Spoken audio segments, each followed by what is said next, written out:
Madde hidrogen peroksit ve kalsiyum nitrat verip mol sayılarını verip parçalanmasından alınan oksigenin mol miktarını verip baxaq. Hidrogen peroksit mangan 4 oksid iştirakı ilə parçalanır. Su və oksigen alınır. Burada da bunu əmsallaşdırmaq lazımdır. Burada 2, burada bir 2 yazırıq. Bir də kalsiyum nitrat verib bizə parçalanmasından alınır. Oksigen, kalsiyum, NO3, 2 üstə gəl O2. Burada 1'in 1'e gedir reaksiya.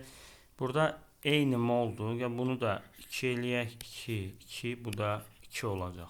Avtomatik burada eyni mol miqdarda götürəndə kalsiyum nitratdan alınan oksigenin sayı, yəni N2 N1'dən 2 dəfə böyük olacaq. Yəni N2 bərabərdir 2N1 şəklində yaza bilərik.